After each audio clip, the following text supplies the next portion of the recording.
అందరికీ శుభోదయం. కాలము దేవుని వాక్యాన్ని చదువుకుందామండి. అపోస్తలైన పౌలు గారు కొరింథీయులకు రాసిన 2వ పత్రిక 12వ అధ్యాయము 8-9 వచనాలు. అది నా యొద్ద నుండి తొలగిపోవాలనని దాని విషయమై ముమ్మారు ప్రభువును వేడుకొంటిని. అందుకు నా కృప నీకు చాలును, బలహీనత యందు నా శక్తి పరిపూర్ణమగుచున్నదని ఆయన నాతో చెప్పెను. కాగా క్రీస్తు శక్తి నా మీద నిలిచిండు నిమిత్తము విశేషముగా నా బలహీనతల యందే బహు సంతోషముగా అతిశయపడుదును. గమనించండి ప్రియులారా, క్రైస్తవ జీవితంలో అనేకమైనటువంటి ఆటుపోటులు, అనారోగ్య సమస్యలు మనకు ఎదురవుతూ ఉంటాయి. బైబిల్లో మనం చూస్తాం, సామెతల గ్రంథం 27వ అధ్యాయం మొదట్లో ఏ దినమున ఏమి సంభవించునో అది నీకు తెలియదు అంటాడు.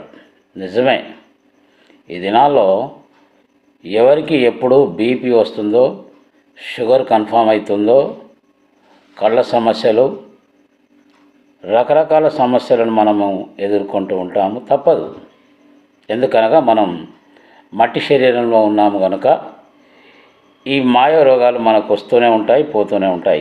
దానికి మనం కలవరపడద్దు. ఆనాడు అపోస్తలైన పౌలు గారికి కూడా ఆయన శరీరంలో ఒక ముళ్ళు ఉన్నదని, ఆ ముళ్ళు దేవుడు తీసేయాలని 3 సార్లు దేవునికి మొరపెట్టుకున్నాడు ఈ అపోస్తలుడు.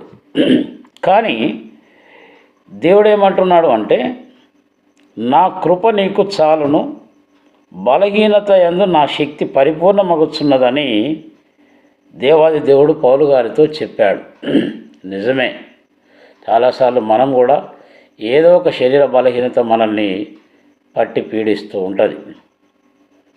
అలాంటప్పుడు ఏం చేయాలో మనకు అర్థం కాదు, కంగారు పడిపోతూ ఉంటాం. భరించలేనటువంటి అవస్థ శరీరంలో మొదలవుతూ ఉంటుంది.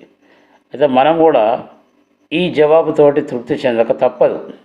ఆయన కృప అన్నిటినీ తట్టుకోగలిగినటువంటి శక్తిని మనకు అనుగ్రహిస్తూ ఉంది.